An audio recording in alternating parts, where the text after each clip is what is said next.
Au dernier jour de la Seconde Guerre mondiale, alors que les villes étaient en ruine et les empires à genoux, un son perça le ciel comme personne n'en avait entendu auparavant.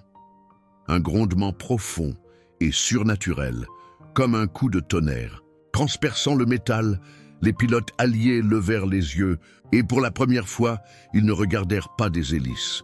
Ils contemplèrent autre chose, quelque chose de plus rapide, plus élancé et plus mortel.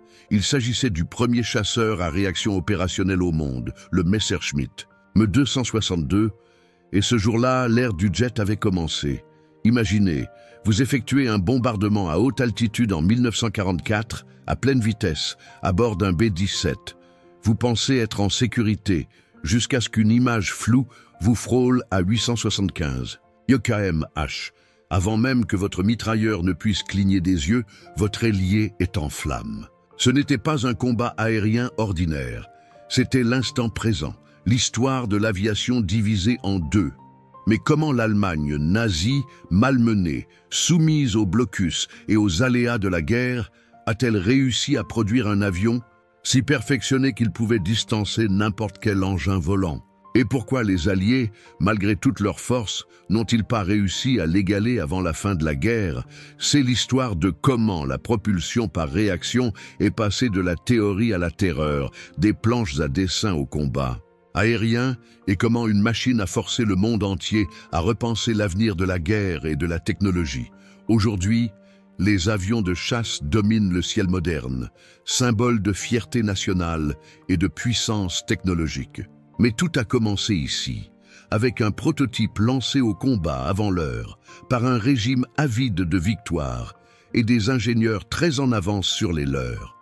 Dans cette vidéo, nous découvrirons la saga inédite du Me-262, des premiers concepts de propulsion à réaction à ses débuts spectaculaires dans le ciel européen, son impact sur l'aviation militaire et comment il a déclenché une révolution qui façonne encore le ciel aujourd'hui. Bienvenue dans une histoire où la vitesse a réécrit les règles et le monde ne serait plus jamais le même.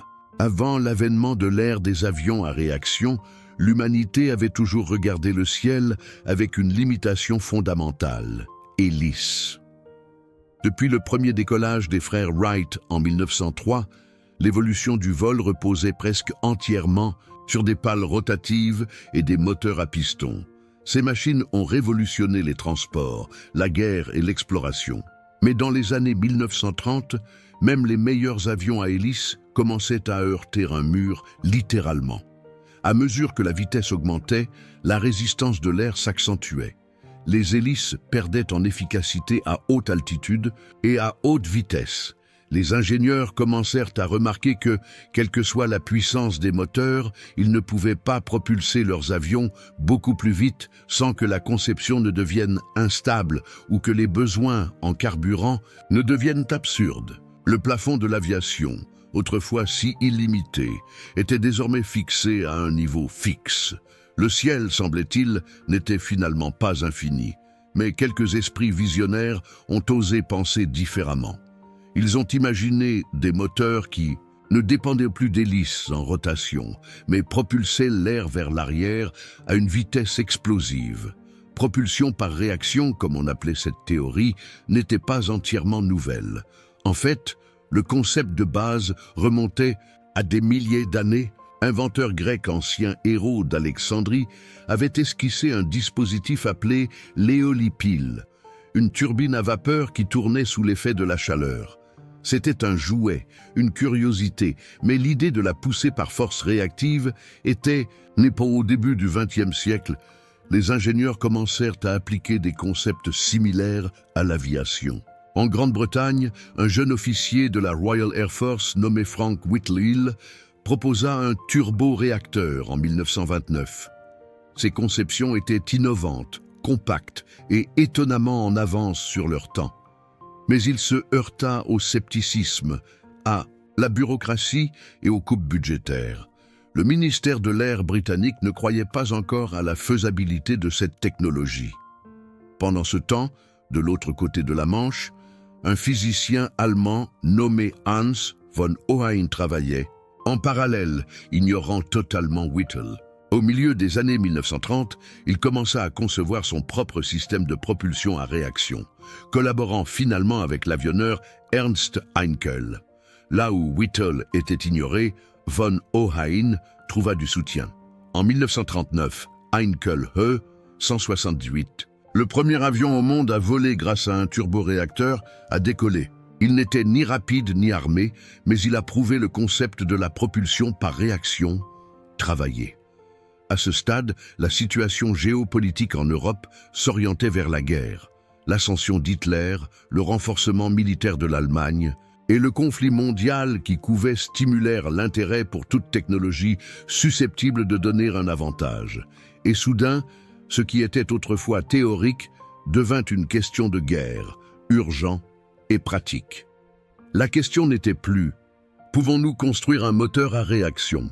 C'est devenu « À quelle vitesse pouvons-nous le transformer en arme ?» Cette urgence a donné naissance à une course aux armements technologiques, silencieuse, secrète et bien en avance sur le grand public. Derrière les portes verrouillées, les hangars et au cœur des laboratoires d'ingénierie, la propulsion par réaction était en train de mûrir pour devenir quelque chose qui n'était plus théorique, quelque chose de dangereux. Il est pourtant important de comprendre que le Me 262 n'est pas apparu de nulle part. Il s'appuyait sur un siècle de rêves et des décennies d'expérimentation discrète. Il s'appuyait sur les échecs et les notes oubliées d'hommes qui travaillaient dans l'ombre et souvent dans la frustration. Mais désormais, le monde l'écoutait, le décor était planté, le concept était éprouvé. Il ne restait plus qu'à franchir le pas. Le premier avion de combat, prêt au combat, et l'Allemagne était sur le point de s'en emparer. Au début des années 1940, l'Allemagne ne se contentait plus de la théorie. La Luftwaffe, autrefois la fierté de la stratégie de Blitzkrieg d'Hitler, peinait à maintenir son avance. La production aéronautique alliée avait explosé.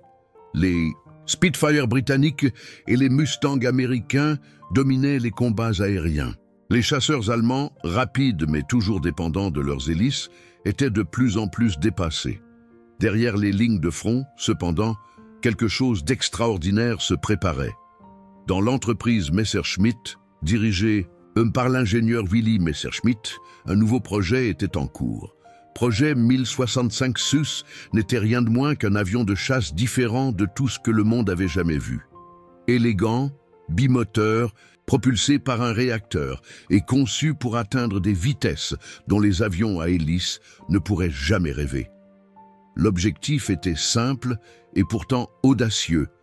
Construire un jet capable de décoller de pistes conventionnelles, de distancer les avions alliés et de semer la destruction avant de disparaître dans le ciel. Mais la route vers le Me 262 était tout sauf facile. Le premier prototype, nom de code avion expérimental 1, V1, fut achevé en 1941. Il semblait venir du futur. Ailes en flèche, train d'atterrissage tricycle et 2 réacteurs montés sous les ailes. Il était magnifique, dangereux et inachevé. Pourquoi? Parce qu'il n'y avait pas encore de moteur. Le Junkers Jumo 004, le moteur, le cœur du Me 262, était encore en développement. Le premier vol du V1 fut donc réalisé avec un moteur à piston provisoire monté dans le nez. Oui, le premier chasseur à réaction au monde effectua son vol inaugural avec une hélice fixée à l'avant comme une béquille. C'était un compromis embarrassant, mais aussi un témoignage de la détermination allemande. Il fallait tester la cellule, même sans le moteur prévu pour le vol. Lorsque les premiers moteurs Jumo 004 en état de marche sont enfin arrivés, un autre problème est apparu. Ces premiers réacteurs étaient capricieux, fragiles et sujets aux pannes. Les matériaux nécessaires à la fabrication des aubes de turbines haute température, comme les alliages résistants à la chaleur, étaient rares dans une Allemagne ravagée par la guerre. Les moteurs ne duraient souvent que quelques dizaines d'heures de vol avant de devoir être remplacés. Mais ils fonctionnaient. En juillet 1942, le premier véritable vol à réaction du Me 262 eut finalement lieu, plus d'hélices. Juste la poussée brute et fulgurante de 2 réacteurs. L'avion fila dans le ciel à des vitesses dépassant 850 km/h, un chiffre qui a stupéfié les services de renseignement alliés lorsqu'ils en ont eu connaissance. Le Me-262 était rapide, bien plus rapide que n'importe quel chasseur allié dans le ciel. Et pourtant, malgré cette avancée, la politique a failli tuer le programme. Adolf Hitler, de plus en plus isolé et erratique, insista pour que le Me-262 soit un chasseur bombardier et non un intercepteur. Il l'imaginait capable de transporter des bombes pour frapper des cibles au sol, plutôt que de privilégier la supériorité aérienne. Cette décision retarda la production en série et transforma l'avion en une arme à double rôle, une fonction pour laquelle il n'avait jamais été véritablement conçu. Les ingénieurs de Messerschmitt étaient furieux. Les pilotes suppliaient que l'avion soit utilisé uniquement comme avion de chasse. Mais Hitler, obsédé par les armes vengeresses, voulait un appareil capable de bombarder Londres et de combattre des chasseurs. Le potentiel du Me-262 fut donc étouffé, mais pas anéanti. Pendant ce temps, les pilotes d'essai ont commencé à signaler des performances étonnantes. Un as vétéran de la Luftwaffe, Adolf Galland, l'un des meilleurs pilotes allemands, fut parmi les premiers à piloter le Me-262 dans sa version prête au combat.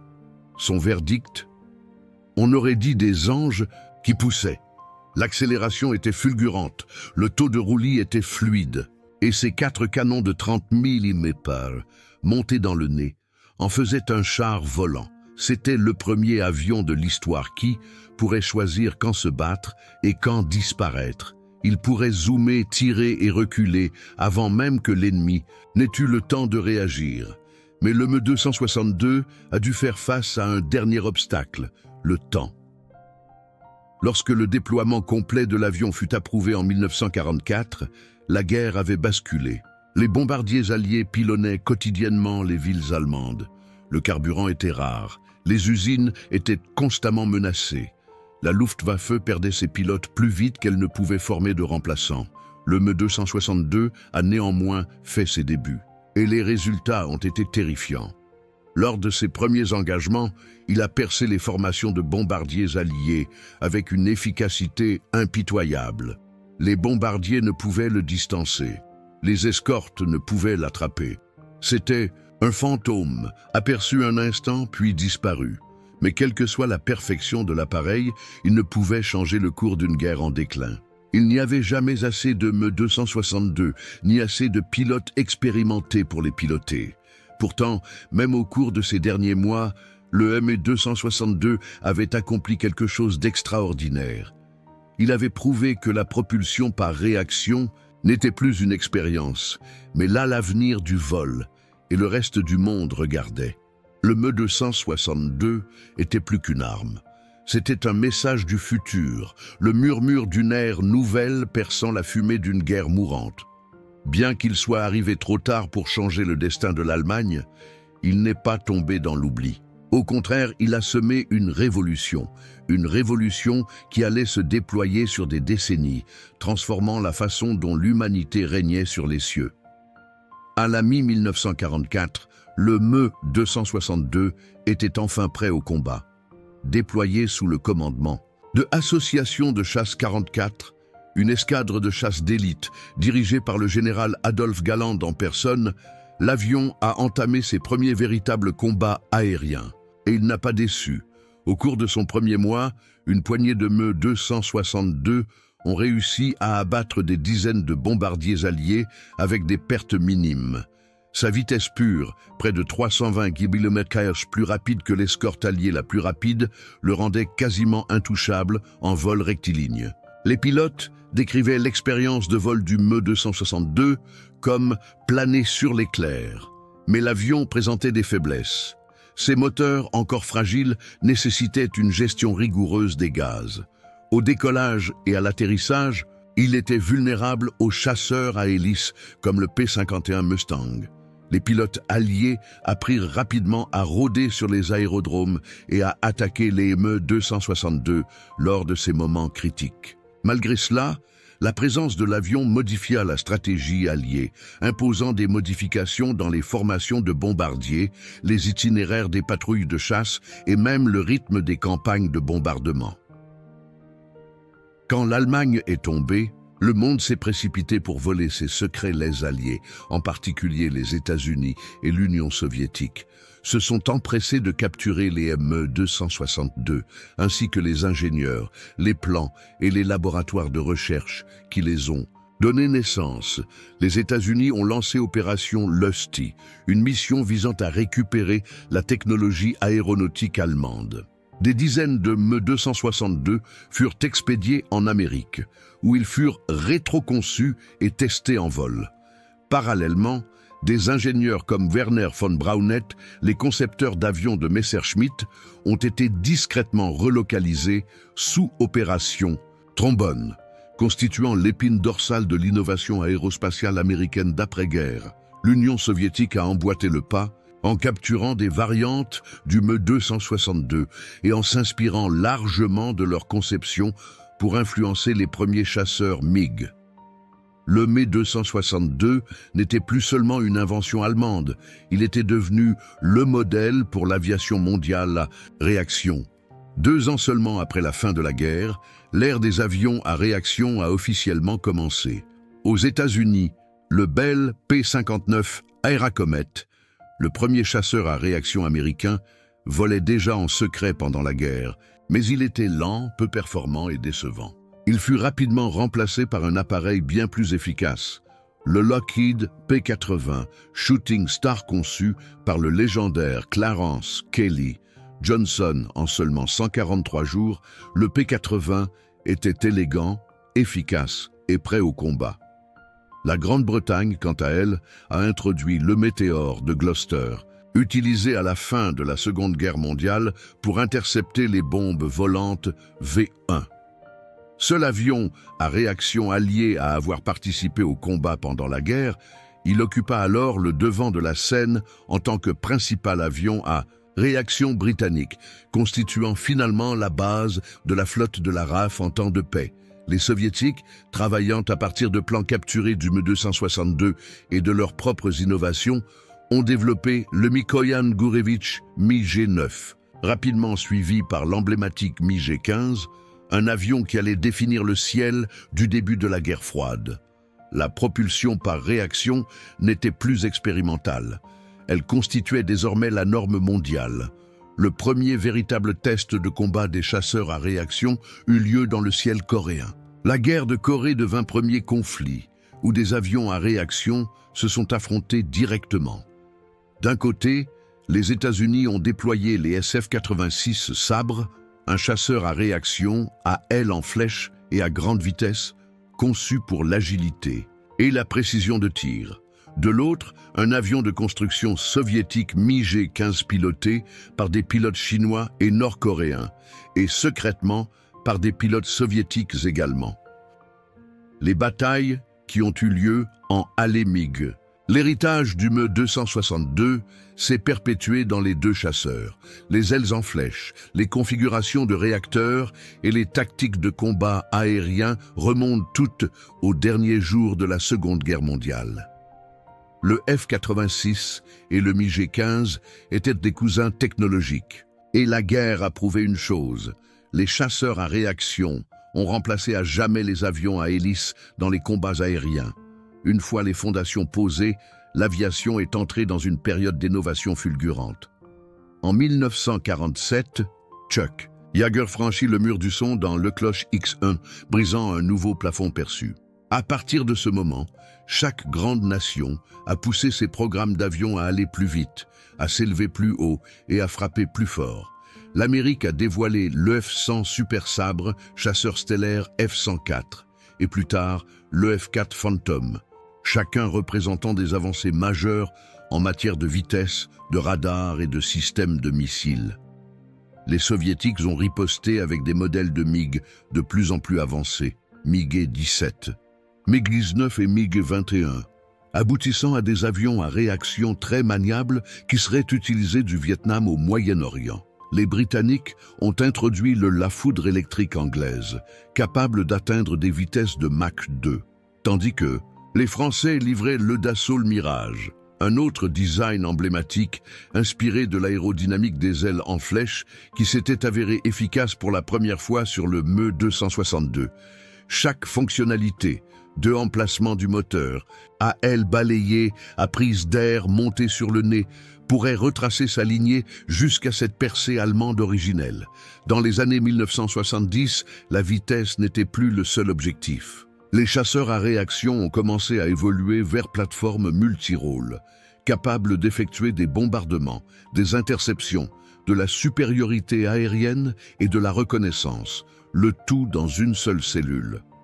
Les États-Unis ont introduit l'EF-14 Tomcat F-15 Eagle et plus tard l'EF-16 Fighting Falcon, alliant puissance, avionique et précision.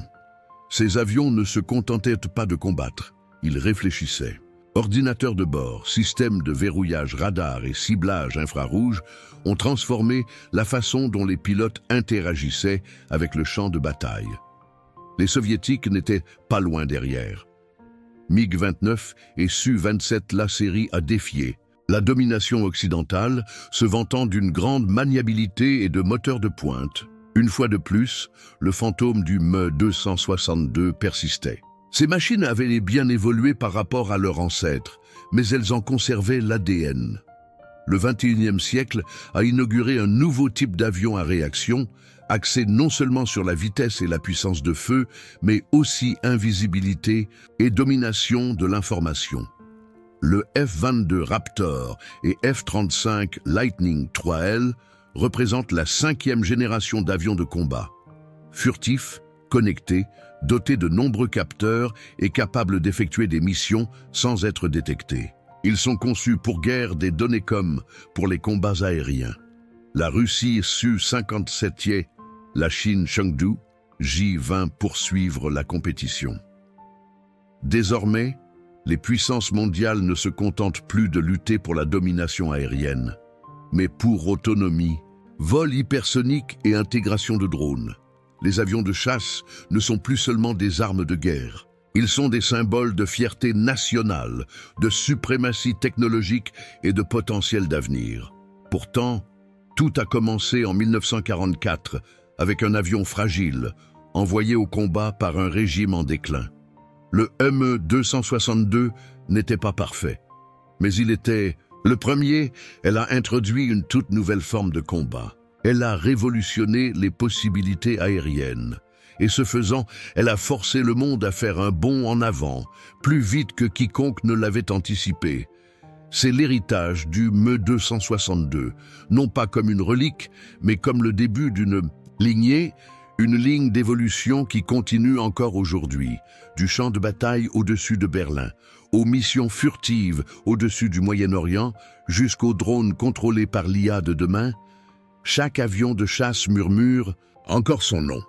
Le moteur à réaction n'était plus une nouveauté, c'était une nécessité, et l'avion de chasse, autrefois arme expérimentale, était devenu une norme mondiale. Après que les débuts du Me-262 eurent transformé le monde du combat, les Cascunk, chasseurs à réaction quittèrent rapidement le monde secret des laboratoires militaires pour devenir des pièces maîtresses des stratégies de défense nationale à travers le monde. Dans les années 1950, l'aviation militaire était entrée dans une nouvelle ère, un monde où être une puissance mondiale ne se résumait pas à posséder des chars et des navires. Cela impliquait de posséder des avions de chasse, des avions de combat rapides, modernes et puissants, capables de défendre l'espace aérien, de transporter des charges utiles et d'exercer une influence au-delà des frontières. Pour la première fois dans l'histoire, les nations ne mesuraient plus leur force uniquement en termes de main-d'œuvre ou de domination navale.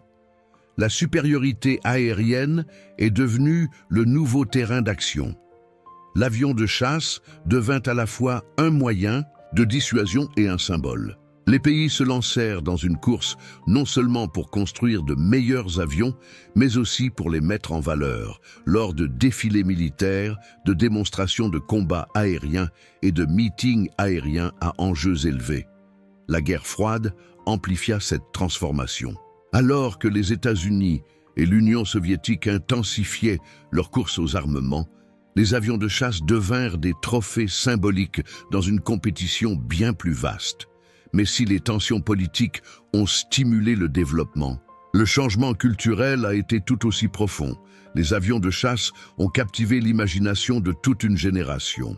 Les enfants qui avaient grandi en écoutant des histoires sur le Me-262 ou en regardant des images granuleuses de la guerre de Corée rêvaient désormais de devenir pilotes. Les as de l'aviation de chasse devinrent des noms célèbres. Films, magazines et émissions de télévision glorifiaient le cockpit, non pas comme un champ de bataille, mais comme un lieu de démonstration de courage, de vitesse et d'habileté humaine. Dans le monde civil, l'influence de la propulsion par réaction s'est rapidement étendue. Bien que les avions de chasse soient restés des outils militaires, les mêmes moteurs ont alimenté l'essor des avions de lignes commerciaux comme le Boeing 707 et le de Havilland Comet. Le ciel est devenu plus encombré, le monde est devenu plus petit. Et le public a commencé à considérer le voyage aérien et par extension le vol lui-même comme quelque chose d'excitant, d'accessible, voire de routinier. Pendant ce temps, les avions de chasse continuaient d'évoluer. Chaque nouvelle génération était plus rapide, plus furtive et plus intelligente. Et à chaque avancée, le complexe militaro-industriel grandissait, attirant davantage d'investissements, d'attention et de dépendance. Dans les années 1980, un avion comme le F-15 Eagle ou le MiG-29 n'était plus seulement une machine, c'était une plateforme d'1 milliard de dollars, soutenant des milliers d'emplois et constituant un pilier de la doctrine stratégique d'une nation. Et les pays qui dépendaient autrefois des avions importés cherchaient désormais à construire leurs propres avions. Des pays comme l'Inde, Israël, la Corée du Sud et la Chine ont commencé à développer des programmes de chasseurs locaux, ce qui a permis de démocratiser l'ère du jet. Aujourd'hui, même les petites nations possèdent des forces aériennes équipées de jets dérivés de l'héritage du Me-262. Les chasseurs à réaction font désormais partie d'un langage mondial, de défense, de diplomatie et de dissuasion. Mais, et plus que cela, ils sont devenus un élément permanent du monde moderne. Ils patrouillent le ciel en temps de paix. Ils interviennent en premier, en cas de conflit. Et ils rappellent à tous qu'ils volent silencieusement au-dessus de nos têtes ou franchissent le mur du son sous le tonnerre. Que le ciel demeure un espace contesté, façonné par une invention qui a tout redéfini. La révolution ne s'est pas produite au terme d'une seule bataille ou d'une campagne décisive. Elle est survenue au moment où le moteur à réaction a prouvé qu'il pouvait changer le ciel, et ne l'a jamais rendu. Les avions de chasse d'aujourd'hui ne se définissent plus uniquement par leur vitesse brute. Ils forteresses numériques, des ordinateurs volants dotés de capteurs, des revêtements furtifs et des systèmes assistés par IA. Des silhouettes échappant aux radars aux liaisons satellites à haut débit. L'avion de chasse moderne est devenu la machine de guerre la plus complexe de l'histoire de l'humanité et son évolution n'a jamais ralenti. Les 20 dernières années ont marqué l'aube de ce que les experts de l'aviation appellent désormais le 5e génération. Ce sont des chasseurs construits non seulement pour la supériorité dans les airs, mais aussi pour la capacité de survie à l'ère de la guerre électronique, des cybermenaces et des conflits mondiaux en temps réel. L'américain F-22 Raptor, lancé au début des années 2000, était le premier véritable avion de 5e génération au monde. Il associait furtivité, supercroisière, agilité et une connaissance situationnelle inégalée, capable de dominer n'importe quel théâtre d'opération, souvent avant même que l'ennemi ne s'en aperçoive.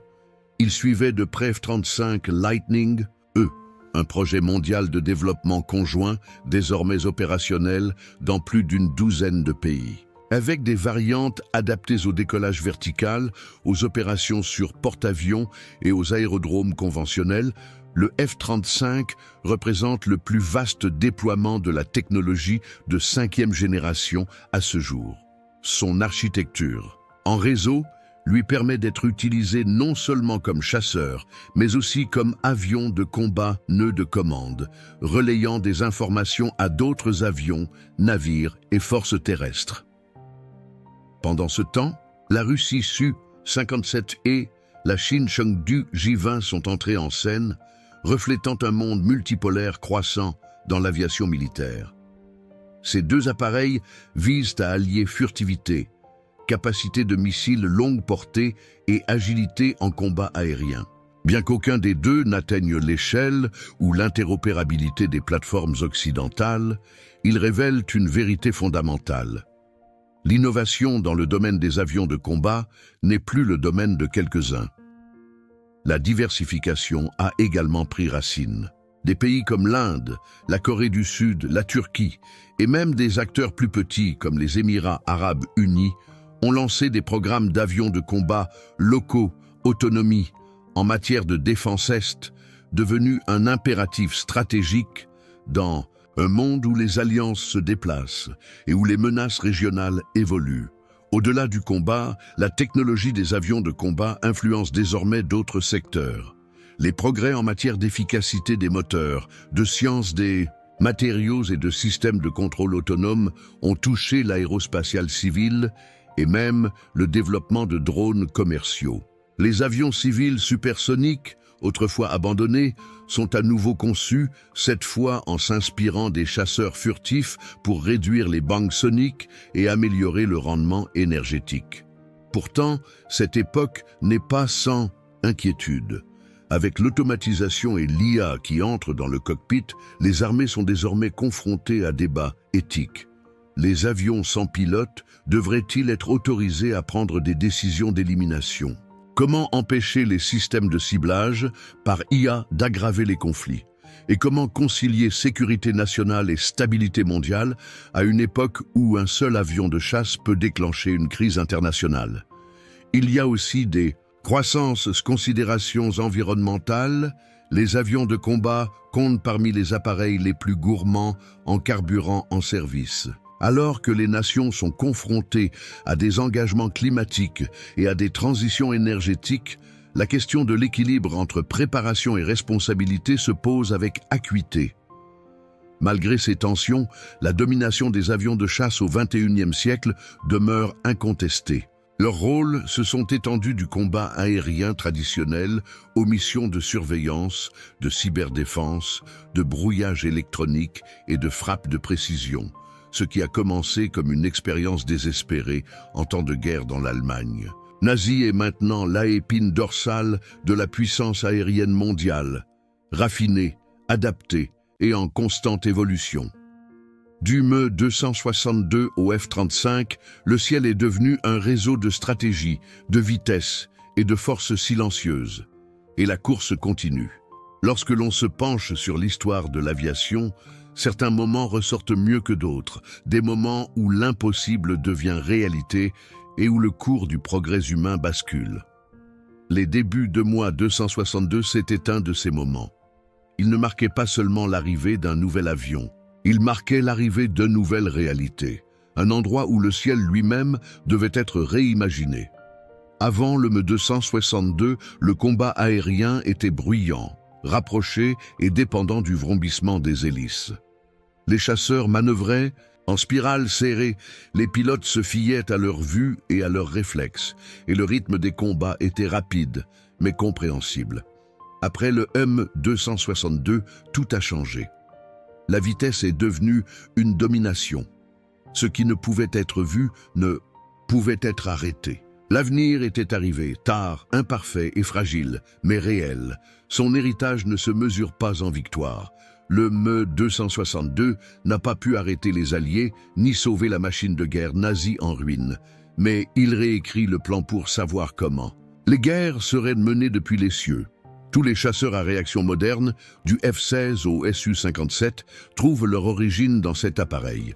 Ses ailes en flèche, sa configuration bimoteur et son concept de propulsion par turboréacteur sont devenus architecture standard, non seulement dans la conception militaire, mais aussi dans l'aviation commerciale.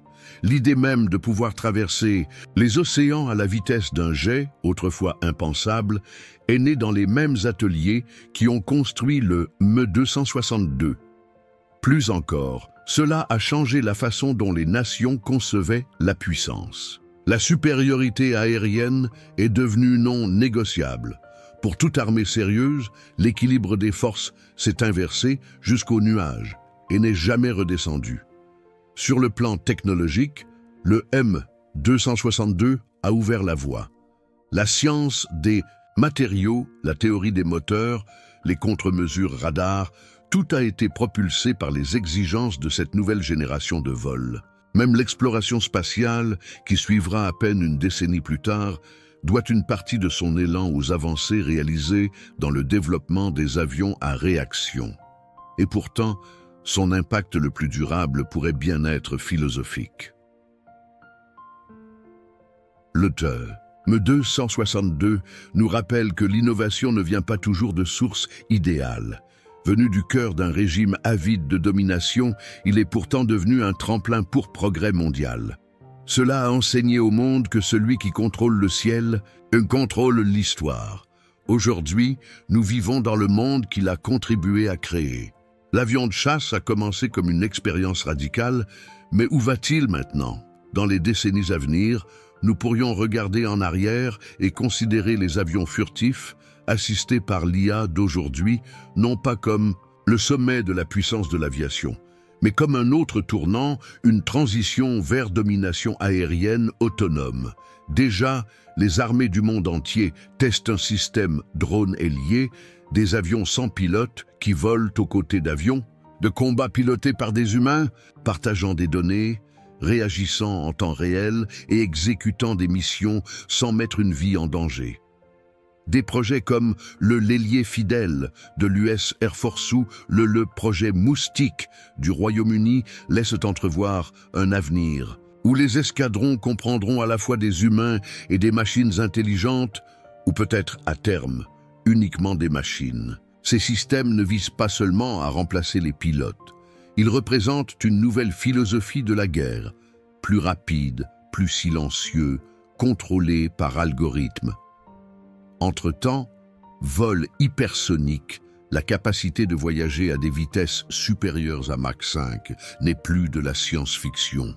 Les recherches sur moteurs à statoréacteurs et matériaux résistants à la chaleur suggèrent que les chasseurs à réaction de la prochaine génération pourraient non seulement dominer le ciel, mais aussi brouiller la frontière entre atmosphère et espace. Imaginez un avion capable de frapper une cible à l'autre bout du monde en quelques minutes et de disparaître dans la stratosphère avant même que le radar ne puisse réagir. Armes énergétiques, IEM dirigées, intégration satellite. En temps réel, ce ne sont pas des rêves. Ils sont déjà à l'état de prototype. Mais de grandes capacités impliquent de grands risques. Qui contrôle ces machines? Comment intégrer l'éthique dans les algorithmes? Que se passe-t-il lorsque des machines interprètent mal les intentions ou lorsque plusieurs nations confient leur défense à des lignes de code? L'avion de chasse a toujours été un symbole de vitesse, de puissance et de suprématie. Mais à l'avenir, il pourrait devenir tout autre chose. Une machine pensante, un moyen de dissuasion alimenté par les données, un fantôme qui ne dort jamais. Nous nous demandons donc, le ciel de demain sera-t-il plus sûr ou simplement plus rapide? Et lorsque le prochain saut viendra, lorsque les règles du vol seront à nouveau réécrites, qui fera le premier pas et qui restera? Derrière, des cieux enfumés d'une Europe déchirée par la guerre, au bourdonnement discret des avions furtifs fendant l'atmosphère d'aujourd'hui, l'histoire des chasseurs à réaction a commencé par un saut audacieux et dangereux, le Me-262. Imparfait, précipité et né du désespoir, il a pourtant redéfini l'aviation. Il a changé la façon dont les guerres étaient menées, la façon dont les nations mesuraient leurs forces et la vitesse à laquelle le monde pouvait progresser. Chaque moteur qui rugit aujourd'hui porte l'écho de ce premier tonnerre. Chaque pilote qui décolle s'appuie sur l'héritage de ceux qui ont osé affronter le vent. Merci de nous rejoindre dans ce voyage à travers le temps, la technologie et l'innovation qui façonnent le ciel. Si vous avez apprécié cette plongée dans l'histoire de l'aviation, n'oubliez pas de aimer la vidéo, partagez-le avec vos amis passionnés d'histoire, abonnez-vous à la chaîne et laissez un commentaire ci-dessous. Quel avion de chasse, selon vous, a le plus changé le monde? On se retrouve dans le prochain chapitre de l'innovation.